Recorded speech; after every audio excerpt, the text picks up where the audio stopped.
ஹைமா எல்லாம் நல்லா இருக்கீங்கப்பா. இப்போ வந்து நூடுல்ஸ் ரெசிபி தான் எல்லாருக்குமே பிடிக்கும். இந்த 2 மினிட்ஸ் விளம்பரம்லாம் இல்லை. இது நீங்க ஏதோ ஒன்று நீங்க பக்கத்துல இதான் இருந்துச்சு, அதனால நான் வாங்கியிருக்கேன். நான் பேர் வச்சுறேன், சரிங்களா? இது வந்து நீங்க என்ன வேணாலும் நூடுல்ஸ் எடுத்துக்கோங்க. எம்டி பிளைனா கடையில் கிடைக்குதுல்ல அந்த மாதிரி, அதாவது லேபிள்லாம் போடாம தனியா கூட இருக்கும், நிறைய இடங்கள்ல இருக்கும். அப்புறம் சிறுதானியத்துல இப்ப நிறைய இடத்துல எல்லாம் நூடுல்ஸ்லாம் வந்துருச்சு. இந்த மாதிரி எது வேணும்னாலும் நீங்க எடுத்துக்கோங்க. நம்மளுக்கு இப்போ கையில் எது கிடைச்சிருக்கோ அதை நான் எடுத்துருக்கேன் பக்கத்துல, சரிங்களா? இது வந்து நம்ம வந்து 4 பீஸ் எடுத்துருக்கோம்ப்பா. 4 பீஸ் வந்து மேகி நூடுல்ஸ். இதுல என்ன ஸ்பெஷல் இதுதான் எனக்கு எல்லாருக்குமே தெரியுமே, எல்லாருக்குமே தெரியும். இதாங்க என்னோட ரெசிபி உங்களுக்கு சொல்லணும்னு ஒரு எண்ணம். ஏன்னா நீங்க ஒரு மாதிரி செய்வீங்க, நாங்கள் ஒரு மாதிரி செய்வோம் அப்படின்னு இருக்கும்ல. இல்லைன்னா சில இடங்கள்ல பார்த்தீங்கன்னா இது வந்து வீட்டில் செய்யும்போது கொலன்னு வந்துருது, கொலன்னு தான் வரும் அப்படின்ற மாதிரிலாம் சில நினைப்பு இருக்கு எல்லாருக்கும். அப்படி இருக்காது, கொலன்னு தான் இருக்காது. கொலன்னு எப்படி செய்யறது அப்படிங்கிறது தான் பார்க்க போறோம், சரிங்களா? இப்போ வந்து தண்ணி கொதிக்க வச்சுருக்கோம். 4 பாக்கெட் இதில் எடுத்துருக்கோம், சரிங்களா? இந்த 4 பாக்கெட்டை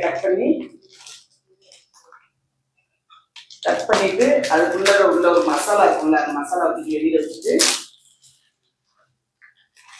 இதை எடுத்து இப்படி இந்த தண்ணியிலே போட்டுருவோம். தண்ணி பாருங்க, இது கரெக்டா இந்த அளவுக்கு கொஞ்சம் தான் வச்சுக்கேன். அது முழுக்கிற அளவுக்கு இருக்குன்னு வச்சுக்கேன். சும்மா அதை உடைக்கலாம் இல்லை, அப்படியே போட்டேன். நீங்க உடைச்சு போடுறதுனால 2ஆவே உடைச்சு போட்டுக்கலாம்.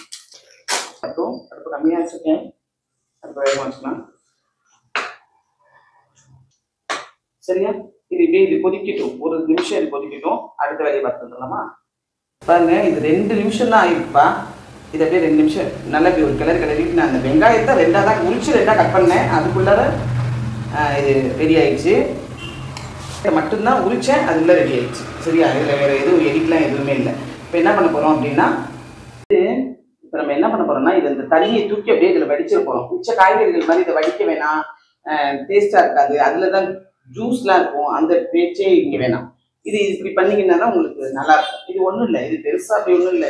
முழுக்க அதிகபட்சமா எனக்கு தெரிஞ்சு இதுன்னு இல்லை, பொதுவாகவே நான் சொல்றேன். இதோட பேஸ் வந்து மைதா வச்சு தான் பண்றாங்க. இப்ப நிறைய மாறிட்டு வந்துருச்சு, சிறுதானியம்லாம் எல்லாம் வந்துருச்சு. இந்த ஒரு வளவலன்னு இருக்கிறத அதை வச்சு பார்க்கும்போது பார்த்தீங்கன்னா அதிகமாக மைதால வரும். அதனால நம்ம இதை சுத்தமாக வச்சுருவோம். ஏன்னா நம்ம சாப்பிடாமலும் இருக்கிறது இல்லை, டேஸ்ட் நல்லா இருக்குன்னு சாப்பிட்றோம். இப்போ பார்த்தீங்கன்னா இப்போ இதுலயே இப்படியே வச்சுட்டு தண்ணி ஊற்றிடலாம். இது எதுக்குன்னா இன்னும் கொஞ்சம் அந்த கொலன்னு இருந்துச்சுல, அதெல்லாம் இதில் போயிடும். நல்லா நீங்கள் பைப்லேயே கூட நீங்கள் காட்டி, நல்ல தண்ணி பைப் வச்சுருக்கீங்களா, அப்படியே நல்லா காட்டி இது நல்ல இந்த இப்படி சூடே இல்லாமல் கூட நீங்கள் பண்ணிடலாம். அந்த அளவுக்கு நீங்கள் தண்ணி விட்டுறலாம். இதில் நான் வந்து வீடியோவுக்காக வேண்டி நல்லா அலசணும் அப்படிங்கிறதுக்காக வேண்டி எங்கள்கிட்ட பைப்பில் வந்து போர் வாட்டர் தான் வரும். அதுக்காக நான் உங்களுக்கு இதை எப்படி காட்டுறேன். இது எதுக்குன்னா இதுதான் வந்து கொஞ்சம் குழப்பலன்னு வரும் உங்களுக்கு, அதுக்காக. இது ரெடி ஆயிடுச்சு. இதுல இப்போ பார்த்தீங்கன்னா நம்ம வந்து சிக்கனும் எக்கும் போட்டு நூடுல்ஸ் பண்ண போகிறோம். ஏன்னா வெஜ் நூடுல்ஸ் எல்லாருக்குமே தெரியும், அப்படியே வந்து காய்கறிகளை கொட்டி போட்டு வதக்கி சேர்ந்ததோடு வதக்கிடுறாங்க. சிக்கன் எக்கு போட்டு எப்படி பண்றது அப்படின்னு சின்ன பசங்கள்லாம் இருக்காங்க, பேச்சுலர் பசங்கள்லாம் இருக்காங்களா, அவங்களாம் சிக்கன் நூடுல்ஸ்னா எல்லாருக்கும் ரொம்ப பிடிக்கும்ல, அதுக்காக வேண்டியதான் இந்த ரெசிபிங்க. இப்போ போன்லெஸ் சிக்கனா வீட்டில் சிக்கனே வாங்குறீங்கன்னு வச்சுக்கங்களேன், குழம்புக்கு வாங்குறீங்களா, இதை கொஞ்சமா 4 துண்டு மட்டும் எடுத்து வச்சுக்கிட்டு உங்களுக்காக இந்த மாதிரி தனியாக கொஞ்சம் ரெசிபி ட்ரை பண்ணி பாருங்க. இப்போ பார்த்தீங்கன்னா இதே மாதிரி போன்லெஸ் எடுத்து வச்சுக்கோம், சின்ன பீஸ் போட்டு. இப்போ இதுக்கு தேவையான அளவுக்கு கொஞ்சமா உப்பு, கொஞ்சமா மிளகாத்தூள். இதுல நீங்க வந்து சில்லி பொடி இருந்துச்சுன்னு வச்சுக்கோங்க, அது கூட நீங்க போட்டுக்கலாம். எப்படியும் உங்களுக்கு காரம் தான் வேணும், காரத்துக்கு தகுந்த மாதிரி நீங்க பார்த்துக்கங்க எந்த அளவுக்கு காரம் வேணுமோ.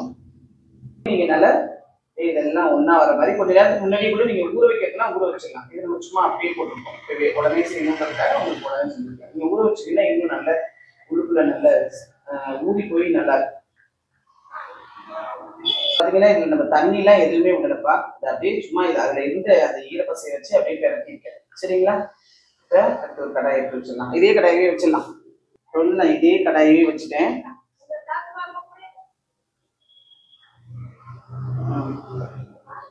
எண்ணெய் விட்டுருக்கோம். தனித்தனியா இதை வந்து பொரிச்சுலாம் எடுக்கல, அதாவது இதுலயே எல்லாத்தையும் ஒரே கடாயிலே எல்லா வேலையும் முடிஞ்சிடும். இதுக்காக மறுபடியும் நிறைய பாத்திரத்தை போட்டு பொரிக்கிறது ஒண்ணு, வேக வைக்கிறது ஒண்ணு, வலிக்கிறது ஒண்ணு அப்படி வச்சோம்னா சரி வராதுன்றதுக்காக அப்படியே போட்டிருக்கேன். இப்ப பாத்தீங்கன்னா இதை நல்லா வடிச்சுட்டு எடுத்துருக்கோம். இது இங்கே வந்து இந்த மாதிரி இருக்குது, ஒரு மாதிரி அது ஒரு மாதிரி எண்ணெய் பிஸ்கோட இருக்குது. இப்போ வந்து இந்த இது காஞ்சிட்டுப்பா, அதுக்குள்ளார கொஞ்சம் வெங்காயத்தை கட் பண்ணி வச்சிடலாம். வெங்காயம் தக்காளி கொஞ்சமா, தக்காளி வேணும்னா போட்டுக்கோங்க, இல்லைன்னா வெங்காயம் மட்டும் கூட போட்டுக்கோங்க. வெங்காயம் கூட உங்களுக்கு அவசரம் இல்லை, போடணும்னா போடணும், போட்டால் கொஞ்சம் நல்லா இருக்கும், நிறையா இருக்கும், டேஸ்ட்டாக இருக்கும்.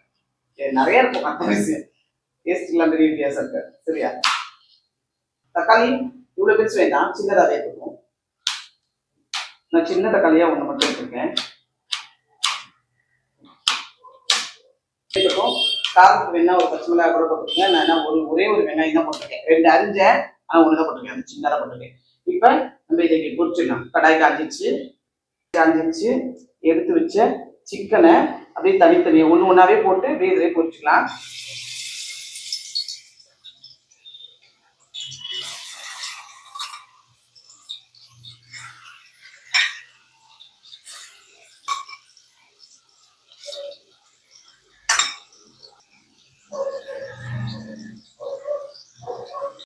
இப்போ வந்து இதை அப்படியே பொரிச்சு எடுத்துக்கணும்ப்பா. நீங்கள் நல்லாவே பொரிச்சு எடுத்துக்கணும், இந்த அரைவேக்காடெல்லாம் பொரிச்சு எடுக்கக்கூடாது, நல்லாவே பொரிச்சு எடுக்கணும். சின்னதாக கட் பண்ணியிருக்கோம், அப்படியே மிளகாத்தூள் உப்பு போட்டிருக்கோம், அப்படியே மிளகுத்தூள் என்னாலும் போட்டுக்கோங்க, சூப்பராக இருக்கும். அப்படியே நல்லா பொரிச்சு தனியாக நீங்கள் எண்ணெய் சட்டி பொரிச்சு எடுத்தீங்கன்னா அந்த எண்ணெய் வேஸ்ட்டாக போயிடும். இதுக்காக அதனால இதை எப்படியே இதுலேயே போட்டு பொரிச்சு எப்படியே தனியாக இதுலேயே எடுத்துடலாம். இந்த எண்ணெய் வேஸ்ட்டாக பார்க்காது, நம்ம கொஞ்சம் தான் ஊற்றிருக்கோம், இதுக்கு தேவையான அளவுக்கு தான் ஊற்றிருக்கோம். இதை அப்படியே பொரிச்சு எடுத்துக்கலாம். எண்ணெய் சின்னதாக இருந்துச்சுன்னா இன்னும் நல்லாயிருக்கும். கட் பண்ணி சின்னதாக கட் பண்ணிங்கன்னா இன்னும் நல்லாயிருக்கும். கொடுத்துருக்கோம். இப்போ இது நல்லா ரெடி ஆயிடுச்சுப்பா. அடுப்பை கம்மியாக வச்சுட்டு இப்படியே எடுத்துட்டேன்.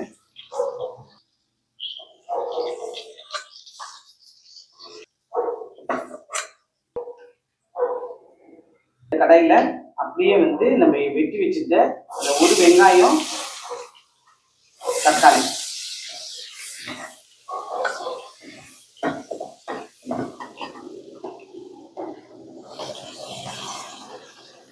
உங்களுக்கு இன்னும் காரம் வேணும், பச்சை மிளகாயோட ஃப்ளேவர் பிடிக்கும்னு தோணுச்சுன்னா பச்சை மிளகாய் கூட கட் பண்ணி போட்டுக்கங்க. இது நல்லா வதங்கினோன்னே இதுலேயே 2 முட்டை. இப்போ வெங்காயம் மட்டும் நல்லா வதங்கினா போதும். பச்சை மிளகாய் இது தக்காளி ரொம்ப வதங்கணும், அதாவது நம்ம மிச்ச கிரேவிக்கெல்லாம் பண்ணுவோம்ல அந்த மாதிரி வதங்கணும்னு அவசியம் இல்லை. இதில் இங்கே பெரட்டிட்டு அந்த இருக்கிற ஹீட்லேயே போட்டு விட்டு அடுத்து முட்டையும் அது கூடவே விட்டுருங்க.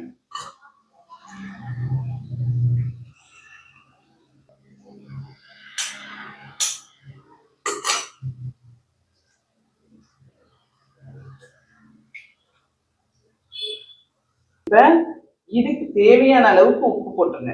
முன்னாடி சிக்கனுக்கு தேவையான அளவுக்கு உப்பு போட்டோம், இப்போ இதுக்கு தேவையான அளவுக்கு உப்பு போட்டோம். போட்டு இதை அப்படியே பிரட்டி எடுக்கணும். நீங்கள் வந்து இதுவே வேணாங்க, உங்களுக்கு சிக்கன் இல்லைன்னா இதே மெத்தடே ஃபாலோ பண்ணிக்கோங்க. எண்ணெய் விட்டுக்குங்க, வெங்காயம் போட்டுக்குங்க, தக்காளி போட்டுக்குங்க, முட்டை போட்டுக்குங்க.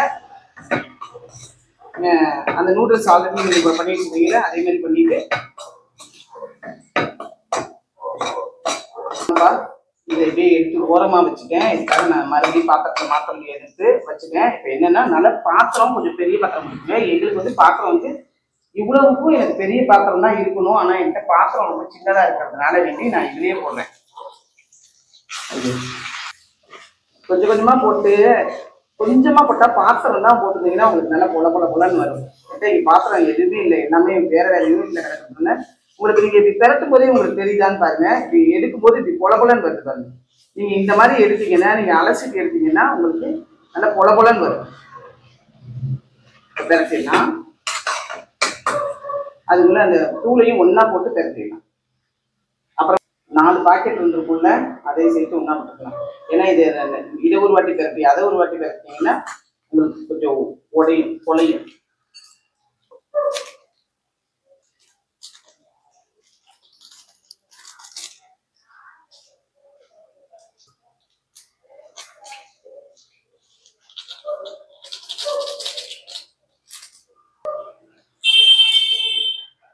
கத்திரி பொருள்லாம் எடுத்துட்டு நான் திடீர்னு எனக்கு வீடியோ போடணும்னு தோணுச்சு.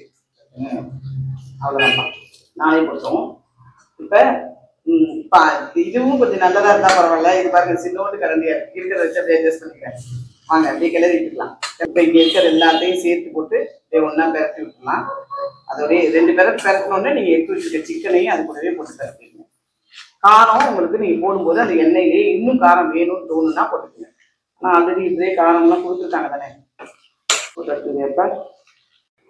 இப்போ பார்த்தீங்கன்னா இது அப்படியே நல்லா பெரட்டி விட்டுப்பா. இதுவே பொல பொலன்னு இருந்ததுனால நீங்கள் எத்தனை வாட்டி கிண்டினாலும் பாருங்க பொல பொலன்னுலாம் ஆகல, அதாவது தண்ணியில் போட்டுருந்ததுனால. இதுதான் முக்கியமான டிப்ஸ். சரிங்களா? இதையும் சேர்த்து இது கூடவே போட்டுடலாம். இதுல வந்து நீங்க இன்னொரு விஷயம் என்னன்னா, அந்த அளவுக்கு எண்ணெய் விட்டுருந்ததும் இது ஒரு மெயின் காரணம். கொஞ்சமா சாப்பிடுங்க. என்னைக்காவது ஒரு நாளைக்கு சாப்பிடும்போது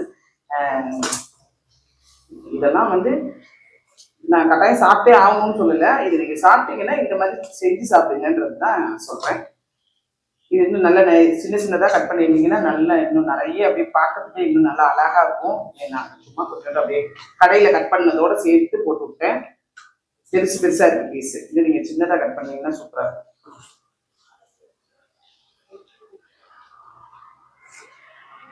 அப்புறம் மெயின் வந்து இந்த ஆனியன் லீஃப் இல்லைப்பா, என்ன சொல்லுவீங்க, ஏதோ பேர் சொல்லுவீங்க, அந்த ஆனியன் மேல வெங்காயத்து மேல இல்ல வெங்காயத்தாள் அது கட் பண்ணி போட்டீங்கன்னா நூடுல்ஸ் சூப்பரா இருக்கும். வீட்டுல இருந்துச்சுன்னா ட்ரை பண்ணி பாருங்க. வீட்டுல இல்லைனாலும் அதை வளர்த்து பாருங்க. சின்னது தானே, கொஞ்சோண்டு வெங்காயம் நம்ம அரிஞ்சு தூக்கி போடுறோம்ல, அந்த சின்ன வெங்காயம் அதுலேயே கொஞ்சோண்டு வெங்காயம் இருக்கும். அதுலேயே நல்லா முளைச்சு கொஞ்சம் வந்துட்டே இருக்கும். அந்த மாதிரி கூட நீங்க வீட்டுல செஞ்சு வச்சுக்கோங்க. எப்பயுமே எல்லாத்துக்குமே சூப்பரா இருக்கும். அது அவ்வளவுதான். அந்த வீடியோ பிடிச்சிருக்கும்னு நினைக்கிறேன். ட்ரை பண்ணி பார்த்துட்டு எப்படி இருக்குன்னு கமெண்ட் பாக்ஸ்ல சொல்லுங்க. நம்ம நெக்ஸ்ட் ஒரு வீடியோ